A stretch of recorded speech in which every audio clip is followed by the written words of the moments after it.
Hey, my name is Barry Jenkins. I'm the writer-director of Moonlight.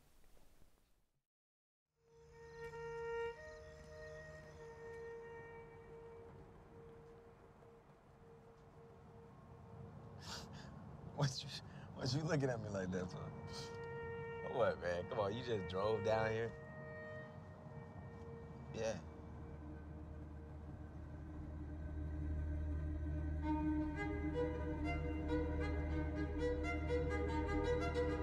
Who is you, Sharon? For a long time, try not to remember.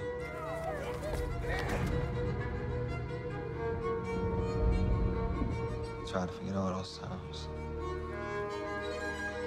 At some point, you gotta decide for yourself who you're gonna be. Can't let nobody make that decision for you. You gonna tell him why the other boys kick his ass all the time? What's wrong? I'm good. No, I done seen good, and you ain't it. Remember the last time I saw you?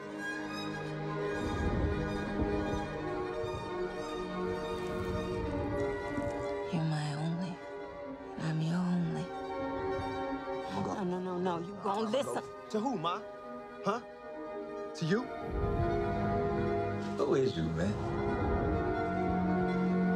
I ain't seen you in like a decade. It's not what I expected. Well, what did you expect?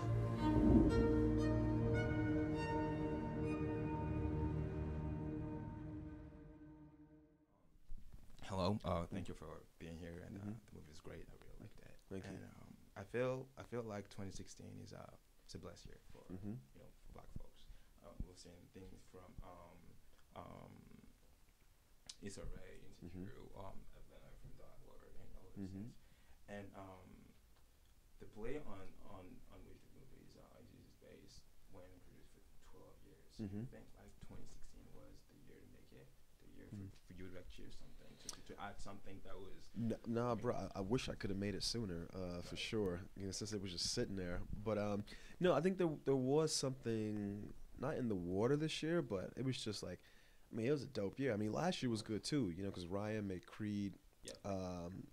Ava was making Queen Sugar. There was some good work last year. Nate Parker met Birth of a Nation. Exactly, Straight Outta Compton.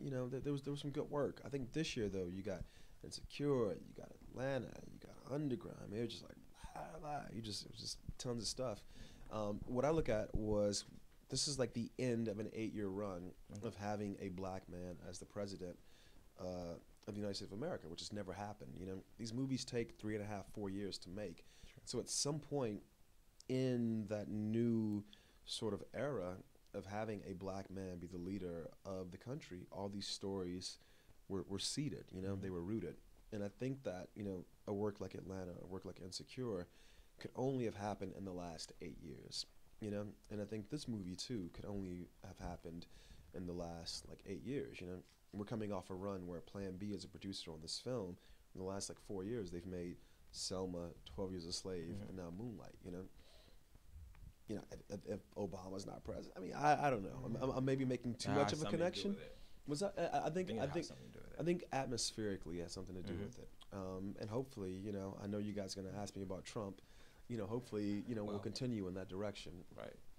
Don't ask me about Trump yet. Despite him being a traitor. All right, cool. There you go. We got one. Several critics mentioned the fact that there's the absence of so-called white people in the movie. Does that have any significance? No, not to me. It's weird. When it first came up, I didn't even realize. What's that? It became sort of the default now. It's just something that we're used to now. Yeah. Throughout the year, to be honest, I've never seen it before. Yeah. Actually, I saw a movie once, and then one girl in the audience asked, like, I've been to Brooklyn, I've been to that area, and I've seen a lot of like mixed colored people there. I've seen black, I've seen white, but then why is that there's no white people in your movie? And then the wait, in my movie? No, in yours. Went to analysis, and then she asked that, and then the director said, well, I want it to be about black people and just about blackness and tell it, right? And then someone asked, like, would that bother you the same way Mm-hmm. if it was a movie with white people with no black people in it? Mm-hmm. And then she's just standing there puzzled, and she didn't know what to say. Mm-hmm. I don't have that problem because I just didn't know any white people until I went to college. So there were no white people in my life, and so there were no white people in the movie. It just didn't. I mean, we would have had to create white people to put into Liberty City, which would have made no sense. So yeah, it wasn't ever a thought. I was actually surprised when somebody mentioned it. I was like, oh yeah, I guess that's true. There are no white people. Okay. Exactly, but that's just something you point out. It's not something that massive of significance. Yeah, I mean, what I'll say is it wasn't a goal or an intention. It was just having fidelity to the story, to the world of the characters.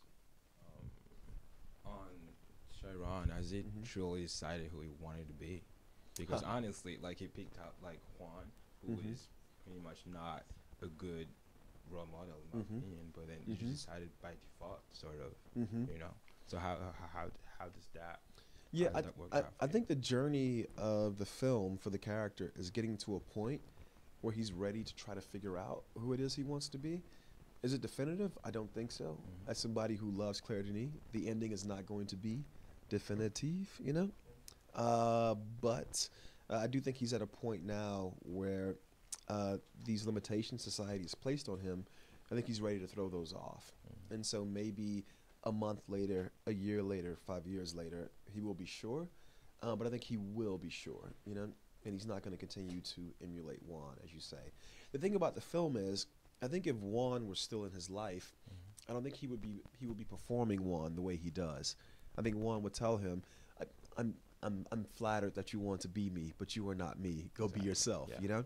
But I think because that role model is not there, there's this scene where he's telling the other dude, he's like, the count is off, That's him like trying to do the same thing where Juan tells him, don't sit with your back to the door. But he's doing it all wrong. Exactly. It looks like he's gonna like kill this dude, right? It comes off wrong. Yeah, It's like, It's too out of tough place. love. But I think that's what happens when your role models only give you this much and they disappear.